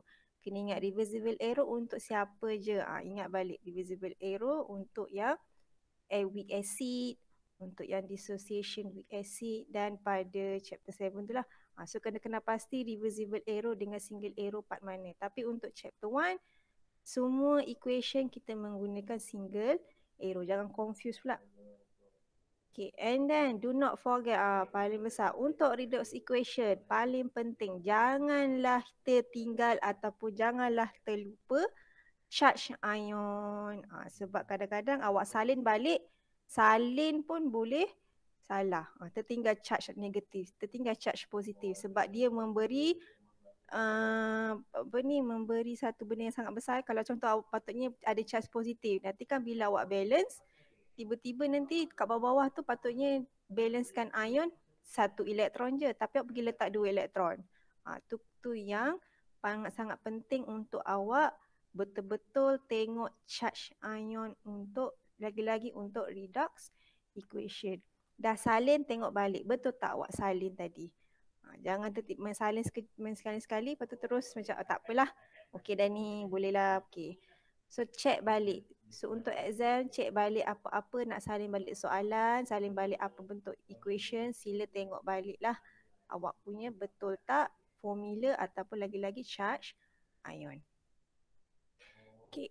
So untuk part seterusnya dalam 1.3 adalah pasal calculation. So calculation 1.3 hanya melibatkan stoichiometric calculation iaitu limiting reactant dan juga percentage yield. So ini saya rasa Madam Aisyah pun dah cakap. Yang paling penting sila tulis formula. Sebab chapter 1 ataupun memang topik untuk khusus chemistry, subjek chemistry memang tidak memberikan apa-apa formula lah. Sebab kenapa kita nak bagi peluang markah kat awak tu. So kalau bagusnya tu dia tak kasih formula, so nanti at least adalah markah formula. So sebab tu tapi formula kena betul lah. Jangan formulanya salah. Itu je lah. Okay, selepas tulis formula macam biasa substitute the given value, masukkan letak formula, masukkan nilai, letakkan semua jalan kerja yang penting, ada step-step yang penting. Contoh awak kena tulis assume tadi masa concentration measurement. Tapi dalam case 1.3 ni tak adalah. Kalau lagi-lagi untuk percentage yield, just masukkan formula, tulis formula, substitutekan nilai percentage yield yang awak nak kira and then final answer. Okay. Calculate carefully. Okay, saya cadangkan bila untuk calculation punya soalan, tak apa, ambil masa at least 2-3 kali kira tekan kalkulator sebab takut nanti awak tersalah masukkan nilai ke, nanti sekali tekan salah nombor, kali kedua tekan lain pula jawapannya. So untuk dalam exam nanti pastikan at least kira sehingga 2 kali ataupun sehingga 3 kali. Kira betul-betul. Tak pun tengok betul-betul masa masukkan nilai tu, nak tekan dalam kalkulator, tekan betul-betul lah. Okay, write the unit for the final answer. So kena ingat lah. Final answer, apa-apa yang soalan minta, contoh tadi lagi-lagi tadi concentration measurement, dia minta molarity, pastikan unit dia betul. Kalau dalam case calculation ni, dia minta mass, apa mol mass pula, apa dia punya unit mass. Kalau dia minta percentage yield, pastikan guna percentage. Dia minta mol, pastikan ada unit mol untuk segala final answer ataupun soalan terakhir yang diminta tu lah. Sebab jawapan awak walaupun betul tapi tanpa unit tak ada markah. Tu risaunya. Sayang tu. Okay, dan ni satu lagi tadi Miss Aisyah pada sentuh. Never run off any value at early stage. Maksudnya, terkejut aku. Janganlah awak bulatkan terlalu awal. Masa awal-awal tadi kira, tak apa, biar je sampai berapa nombor bulat. Pastikan nombor bulat tu saya letak 3 hingga 4 significant figures sebab kita lebih kepada kita mau tu significant figures lah. Contoh ambil 3 hingga 4 nombor bulat, bukan 3 hingga 4 titik perpuluhan. Sebab pernah ada calon dia dah bundar terlalu awal, masa awal-awal kira more dah bundar awal-awal siap-siap. In the end bila nak kira percentage yield ataupun tadi nak contoh nak kira concentration measurement, dia punya nilai tu sangat-sangat jauh. Itu yang risaunya. Maksudnya dia tak dapat markah pada final answer. Tu rugilah kat situ sebabnya kesilapannya hanya pada pergi round off-kan saja. Round off-kan saja pada awal-awal tu. Okay. So next kita akan tengok example question and answer lah untuk 1.3 which is untuk stoichiometry ni lah. Okay, tapi sebelum tu kita tengok dulu apa student common mistake yang selalu calon buat. Which is student selalu buat apa yang selalu common mistake dalam balancing redox equation. Dia tak follow step yang betul semasa nak balancekan redox. Dia step dia follow je lah step tu. Memang itulah dia punya step untuk balancing redox equation yang untuk charge tu. Tak ada step lain pun. Kalau awak tersilap step tu yang jadi terus salah bawah. Markahnya dapat masa nak split masa awak bahagikan equation je. Tu yang risaunya lah, dapat 1 markah je. Tapi redox equation ni maksimum pun dalam 4 hingga 5 markah. Which is banyak dah juga. So nanti kalau contoh awak dah salah step, dapat 1 markah je. Rugi kat situ. So kalau kat sini step yang betul adalah kita tulis dulu right half equation, bagikan kepada 2 equation. So next, balancekan semua elemen kecuali hidrogen dan oksigen. Dah ada hidrogen dengan oksigen, kita balancekan hidrogen dengan tambah kat mana yang kurang oksigen tu lah. Which is kita tambah dengan H2O. So ada pula H, sebab tu kita akan tambah pula, balancekan H dengan tambah H+. Sebabkan ada charge, dah ada charge, nak balancekan charge, kita balancekan dengan tambah elektron. Ikutlah part mana yang kekurangan elektron tu. Okay, and then lepas dah balancekan dia punya charge, kita boleh dengan tambah elektron tadi, kita baru last sekali kita combinekan kembali half equation tadi. Tapi ini untuk yang awal-awal lah. So kalau ada contoh soalan tu berkenaan dengan basic, which is pasal OH, dia punya step sama je, sehinggalah combine both half equation, tapi dia ada tambah 1 step, which is untuk basic solution. Awak kena tambah OH minus untuk kedua-dua belah. Tapi kita depends pada nilai ataupun bilangan H plus yang dalam equation tu. Tu kalau basic solution dia sama saja dia punya step, cuma awak kena tambah OH minus lah. Kalau acidic sampai tadi je lah, combine both half equation. Okay. Dan paling penting untuk balancing redox equation, lepas awak lepas dah combine dah, pastikan simplify awak punya answer. Maksudnya contoh kalau dia punya faktor dia besar 10, contoh 10 berapa 8, awak boleh simplifykan lagi, bahagi 2 untuk setiap dia punya ratio tu. Silalah simplifykan lagi lah. So simplifykan awak punya equation tu kalau boleh. Lagi simplify lagi bagus. Okay. Tu yang do not forget to simplify your answer untuk redox equation. Ni untuk redox equation bukan untuk balance yang macam biasa tu. Balance macam biasa tu kau jangan pula simplify pula. Tak boleh pula simplify. Okay. Ini pula student common mistake dalam case limiting return dan juga percentage. Kita tengok satu-satu apa yang selalu calon ataupun pelajar selalu buat lah bila dalam exam. Kiranya janganlah buat. Jangan buat benda ni. Sila elakkan buat benda ni. Benda pertama, didn't write the reason for limiting return. Okay, dah bagi tahu dah. Bila kita letak apa itu limit, siapa limit return, awak kena bagi reason. Kenapa dia limit return? Sebab dia completely consumed in reaction. Salahnya lah balik, itu dia punya reason. Reason kenapa dia menjadi limiting return adalah sebab dia completely consumed in reaction. Sebab dia punya available memang dah terus habis dah. Sebab dia punya needed tu dah memang terus habis. Dia punya available lah yang terus habis. Tak ada dah access. Dia tak ada access lepas reaction. Okay, student comparing the excess return with product. Ni satu. Kita tujuan utama mencari limited return sebab limited return ni lah yang menentukan awak punya produk. Dia menentukan. So, semua orang kena wajib ikut dia. So, patutnya bila nak comparekan dia punya stoichiometry, mole, awak kena comparekan dengan limiting return. Penat-penat tadi kau pergi cari limited return, lepas tu kau pergi compare pula yang dengan excess bukan dengan limit. Dah penat-penat tadi cari. Tak adalah markah kat situ.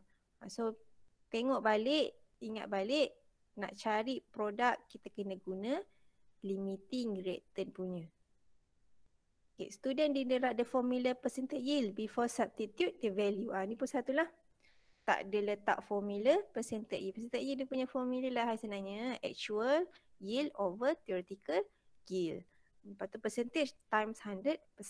Macam biasa tulis formula baru substitute kan nilai. And the last one, student unable to identify actual and theoretical yield dalam soalan. Okay, ni saya nak bagi tahu.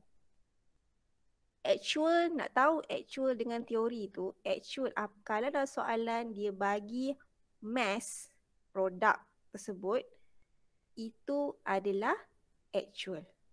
Bila soalan bagi mass produk, itu adalah actual. So teori yang mana madam? Teori yang awak kira, yang awak comparing tadi. Bila awak comparekan limit dengan produk, so nilai produk yang awak dapat tu adalah theoretical yield. Yang soalan bagi actual. So sila bezakan. Yang awak kira adalah teori. Awak teori. Okay, awak predict. Sebab tu awak predict. Awak baru nak predict. Okay, patutnya aku dapat produk dia sebanyak ni secara teorinya. Tapi bila buat eksperimen, sebab tu ada actual. Sebenar-benarnya dapat berapa je. Sebab itulah lain actual dengan teori. Actual yang sebenar lah. Teori mungkinlah awak fikir, okay aku dapat, sepatutnya aku dapat 100 gram. Tapi bila buat eksperimen, dapat 90 gram je. Itu kita cari percentage yield. Sepatutnya berapa yield yang percentage yield yang kita patutnya dapat lah. So bezakan. Actual, soalan bagi, jangan risau. Apa yang soalan bagi untuk mass product yang soalan bagi tu, itu adalah actual. Teori yang awak kira. So sila bezakan. Okay, so ni tadi saya nak sentuh untuk marks allocated lah. Okay, kalau perasan, ni lah pembahagian markah dalam PSPM nantilah. Kalau perasan, chapter 1. 20.9. Banyak ni 20.9 ni. So chapter 1 adalah sangat-sangat pentinglah juga sebab dia memberi markah yang paling banyak. So kalau perasan boleh tengoklah yang lain-lain ni berapa. Tak adalah tak semestinya topik lain tak penting, tapi masalahnya chapter 1 ni pembahagian markah dia 8, 9, 10. So kena take note lah untuk chapter 1. So kalau chapter lain pun boleh tengok berapa dia punya pembahagian markah.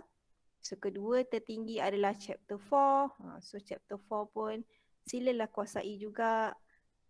Nanti untuk petang ni ada sesi yang kedua chapter 4. Bolehlah dengar pula apa tips-tips untuk nak menjawab chapter 4. Itu antara markah yang paling banyak lah untuk PSPM nanti. So boleh tengok. Okay, so kita tengok pada sample equation. So ni saya bagi sample equation dia. So dia bagi macam ni, kelepuk macam ni soalan.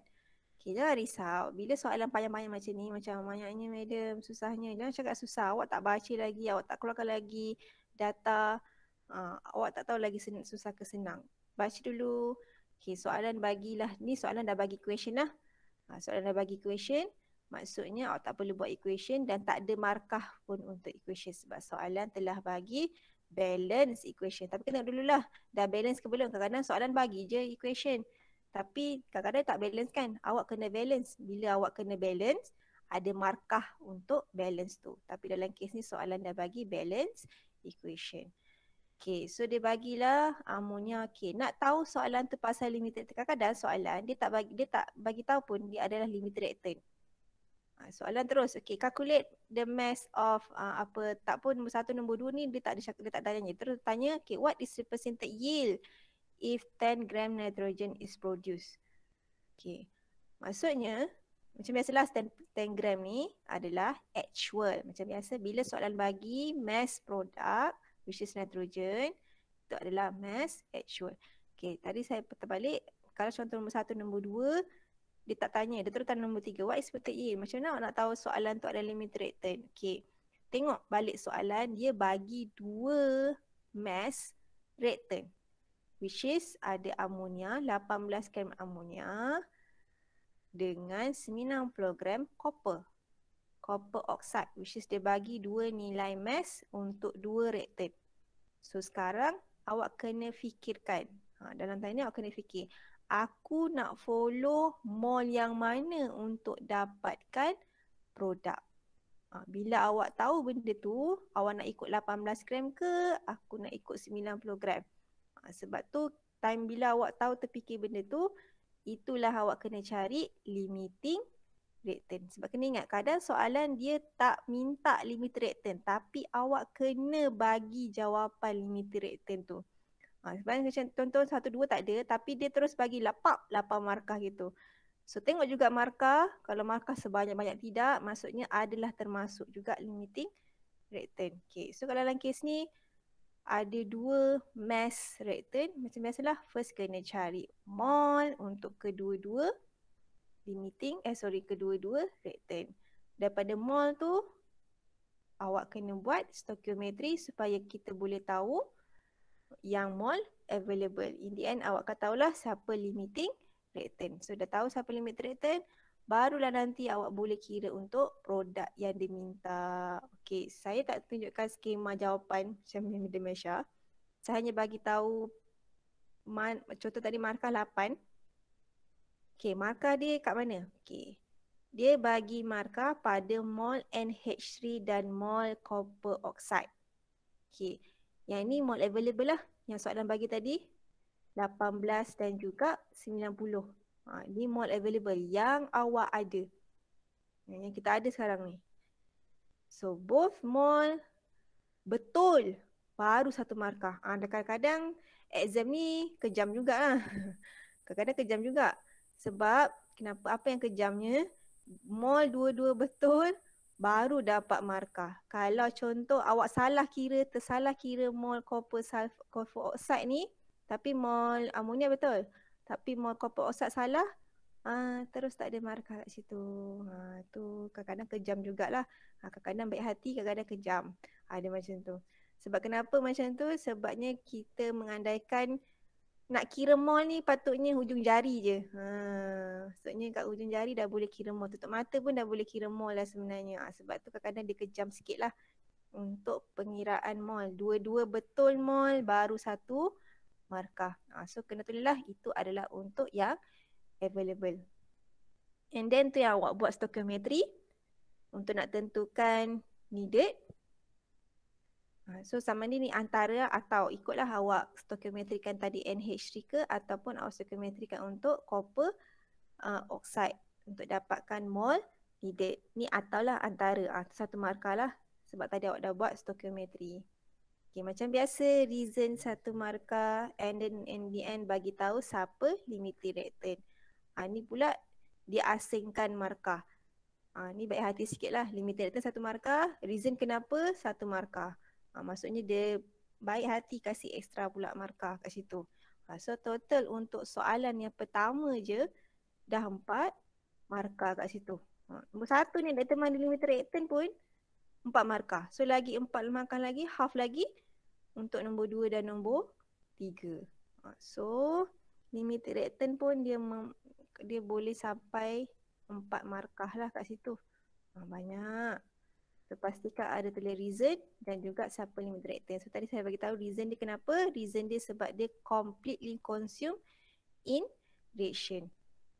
Okay, so nombor 2 tadi dia minta excess, mass excess. So macam biasa cari mol excess dulu, dapat mol excess, so 1 markah.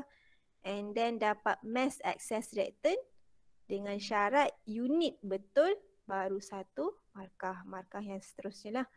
Kena correct unit. Kau jangan salah pula kasih unit. Salah kasih unit terus tak ada markah juga. Dapat markah mol je lah. Sebab kena ingat, final soalan minta mass. So final answer kena dalam mass jugalah, which is gram. Okay, and then nombor 3 tadi dia minta percentage yield. So kita kira dulu theoretical yield. Theoretical yield. And then the end kita dapatkan percentage yield. Ni pun dua-dua correct unit.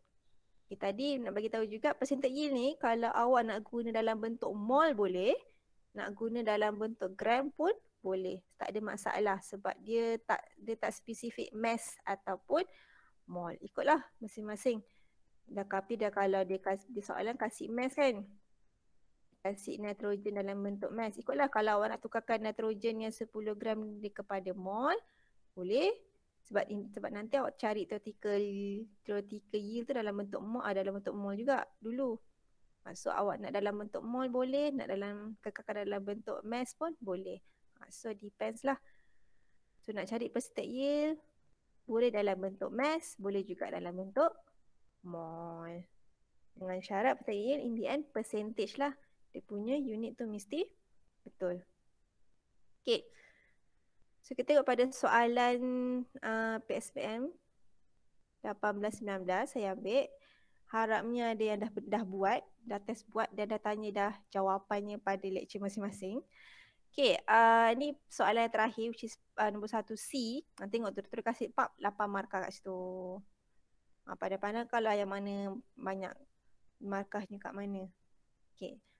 Ini dalam kes ni soalan macam ni. Soalan tak ada minta pasal limit reactant. Tapi kena baca betul-betul lah. Perlu ke tak limit reactant. Okay, dalam kes ni dia bagi silicon tetrachloride SiCl4 prepared by heating silicon in excess chlorine gas. So dia minta mass silicon needed bila produce 400 gram of silicon chloride. Macam biasa. Bila dia kasih mass product, tu adalah actual yield. Bila dia kasih mass product, soalan kasih mass product, itu adalah actual yield. So dia kasih dah percentage yield, meaning awak boleh kira theoretical yield. Theoretical untuk SiCl4 lah. Dah dapat yang dah dapat mass theoretical SiCl4, boleh nanti awak compare dengan silikon. Compare dengan silikon, dapatlah mol silikon, dapat mol silikon, bolehlah cari mass silikon. Soalan minta mass. Jangan tinggalkan mol Soalan minta mass, so kena kira mass silikon. So dalam kes ni awak tak payah nak cari limiting reactant. Sebab dia daripada produk awak compare kepada reactant. Dia terbalik dalam kes ni. Okay, kalau ni pula 15 dia tanya pasal unreacted klorin. Ni kena tolak je lah. Meaning awak kena kira mol ni yang digunakan needed. Maksudnya 15 mol of chlorine is used. Maksudnya mol needed. 15 mol ni adalah mol needed.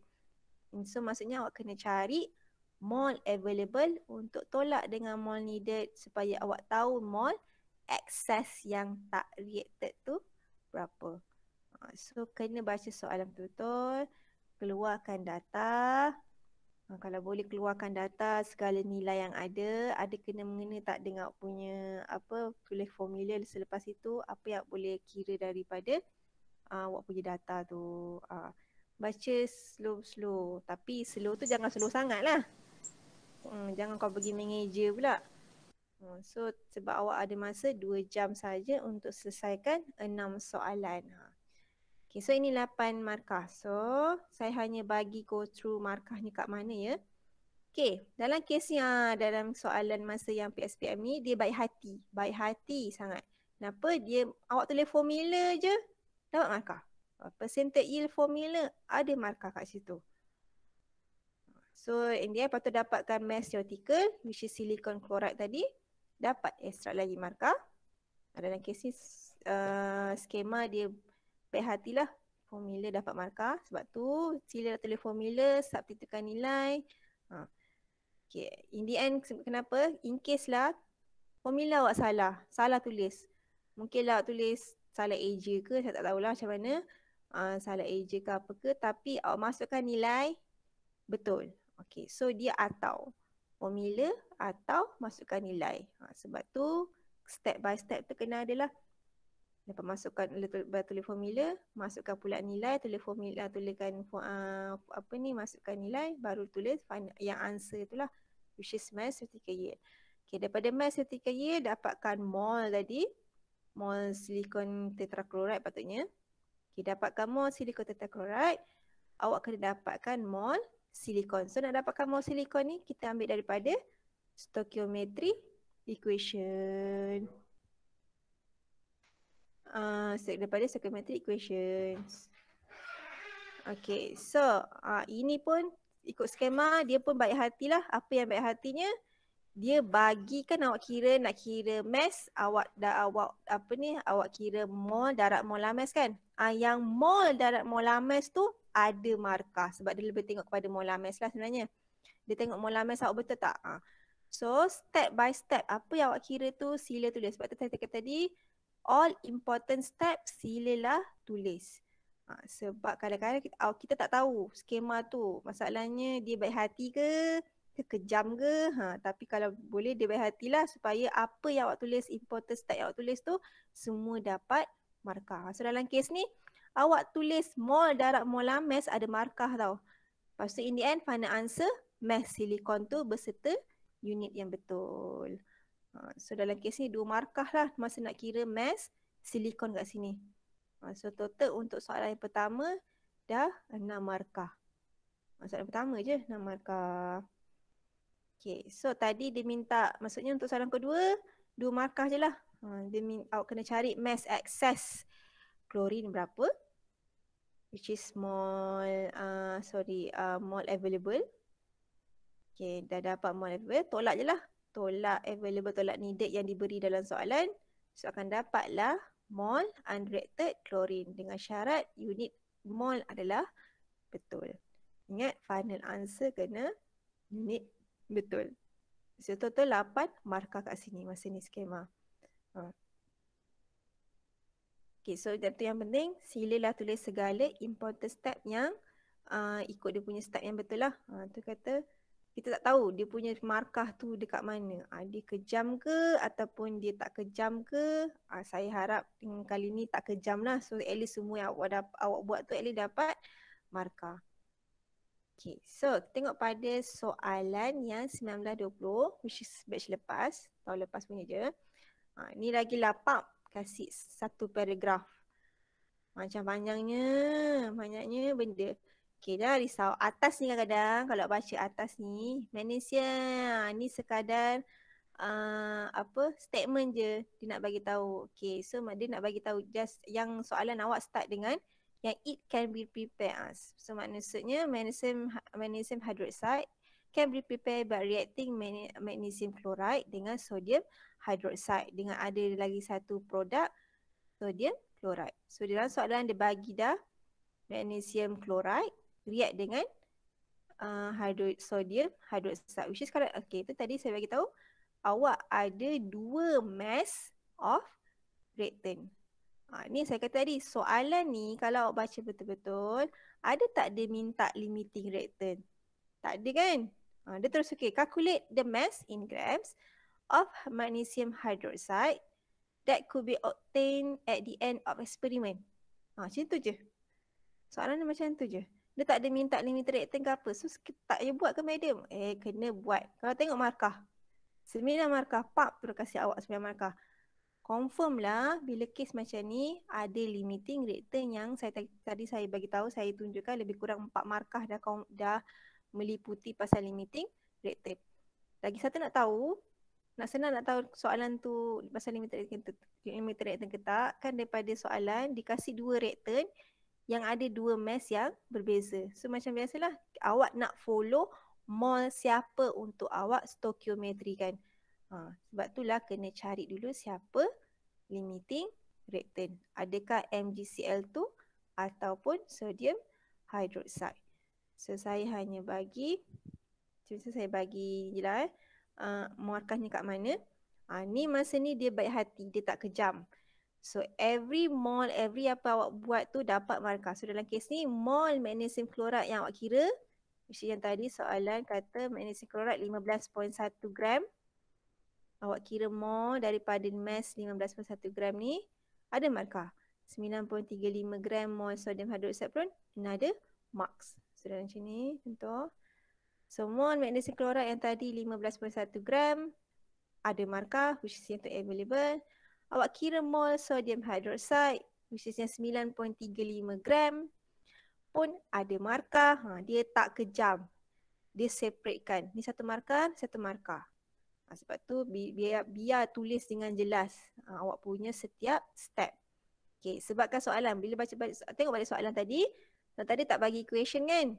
So awak kena hasilkan equation. Sebab awak nak buat stoichiometry, awak kena ada balance equation. So dalam kes ni balance equation awak ada markah. Ada markah, ada satu markah untuk equation yang awak dah balance kan. Okay, so ini pun bagusnya soalan ni. Apa yang awak buat stoichiometry, yang awak buat 1 mol. Kalau contoh dalam kes ni, berapa mol over dengan berapa mol. Contoh daripada equation kan. Berapa mol sodium klorat dengan berapa mol sodium hydroxide. Itu pun ada markah. Lepas tu barulah awak dapat kira mol atau mana-manalah sodium hydroxide ataupun magnesium klorat. Ni yang needed lah. So mana-mana satu. Antara satu yang satu markah. So stoichiometry yang kita buat 1 mol equivalent dengan berapa mol daripada balance equation awak yang tadi awak balance kan, tu ada markah. Masa skema tahun ni, yang tahun lepas punya ni, bagusnya dia ada markah. Sebab tu saranannya silalah tulis semua step yang penting dengan jelas dan terang. Mana tahu tak tahu masalahnya dapat markah ke tak. So better tulis. Mana tahu dapat markah. Dalam kes ni dapat markah. Okay, dah tahu dah. Awak compare ke tadi available dengan needed. So bagi tahulah siapa reactant dengan reason macam biasa. Bagi tahu NaOH ke atau MgCl2 yang limiting reactant. Kenapa? Sebab completely consumed in chemical reaction ataupun bagi tahu dia punya mol available lagi sikit daripada mol needed. Itu pun reason jugalah. Okay. Seterusnya dia minta pada produk tadi kan, which dia minta Mg magnesium hydroxide, which dia minta produk awak. So yang awak buat stoichiometry mol dengan reactant, limited reactant dengan produk berdasarkan balance equation pun dapat markah. Ni bagus ni lah. Dia kasih markah pada stoichiometry mol limited reactant dengan produk yang awak nak cari tu. 1 mol limited reactant sama equivalent dengan 2 mol produk awak. Tu ada markah. In the end dapatkan mol magnesium hydroxide, satu lagi markah. Dan markah apa? 1, 2, 3, 4, 5, 6, 7, 8. So soalan last sekali minta mass. Kira mass dengan syarat unit betul. Last kali baru markah yang ke-9. Ni step by step. Important step. Sebab tu saya kata tulislah semua step yang ada dengan jelas. Jangan skip-skip. Tolong jangan skip. Dan satu lagi paling penting stoichiometry.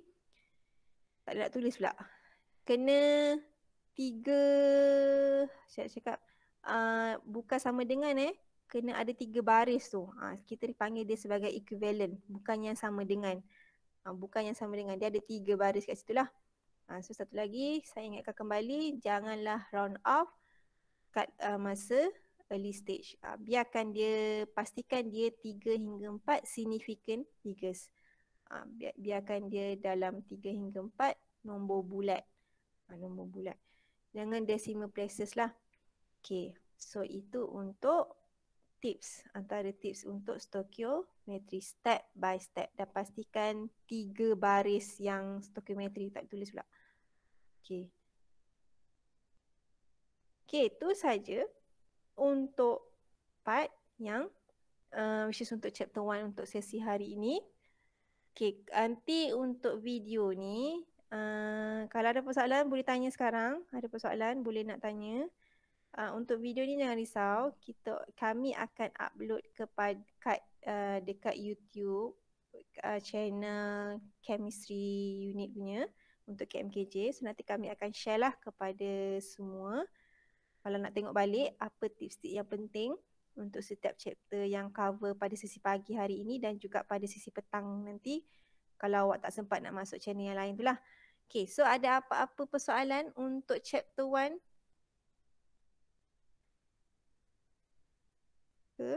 Tak ada. Tak ada? Tak ada Okay, so Tak ada. terima kasih sebab menghadiri sesi pagi ni pada chapter 1 dan terima kasih juga menghadiri sesi pada channel lain. Ada lagi sesi petang, kita akan start pada pukul 2 tapi link akan diberilah 1:30 gitulah kepada awak. So pilihlah juga topik mana yang awak nak revise, nak dengar tips-tips tu. Kalau tak sempat awak nak chapter 4 tapi petang ni ada chapter tapi ada juga chapter 2 dengan chapter 5, tak apa, kita akan record dan kita akan upload dekat YouTube, which is kita akan share kemudian lah. Okay, so good luck and all the best for PSPM 1. So macam tu, each one of you have the potential, you just need to unleash it. So thank you for today, good luck, all the